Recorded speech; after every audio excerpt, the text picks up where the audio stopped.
ஈரானின் உயர் தலைவர் அயதுல்லா அலி கமேனியை கொன்றுவிட்டு ஈரானில் புதிய ஆட்சியை அமைக்கவே இஸ்ரேல் காய் நகர்த்தி வருவதாக போர்களை கூர்ந்து நோக்கும் நிபுணர்கள் தெரிவித்துள்ளனர். கடந்த 4 நாட்களாக தொடரும் ஈரான் இஸ்ரேல் போர் பதற்றம் உச்சத்தை எட்டியுள்ள நிலையில் உலக நாடுகளுக்கிடையே பெரும் பதற்றம் நிலவுகின்றது.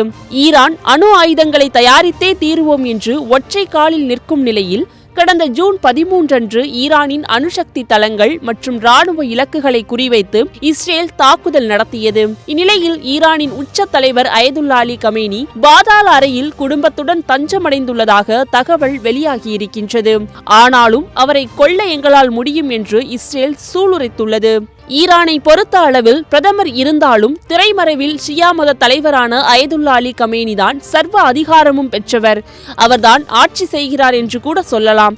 எனவே அவரின் கதையை முடித்துவிட்டு மக்களாட்சி அல்லது புதிய ஆட்சி மாற்றத்தை ஏற்படுத்தவே இஸ்ரேல் பல்வேறு யுக்திகளை வகுத்து வருவதாக கூறப்படுகின்றது. அதன் காரணமாகத்தான் தற்போது ஈரானுக்கு எதிரான போரில் முழு மூச்சுடன் இஸ்ரேல் இறங்கி இருக்கின்றது என்கின்றனர் சர்வதேச போர் வல்லுநர்கள். மேலும் ஆரம்பத்தில் இந்த போரில் அமெரிக்காவின் தலையீடு அதிகமாக இல்லாத காரணத்தினால் இந்த போர் சற்று தீவிரம் இல்லாமல் இருந்தது.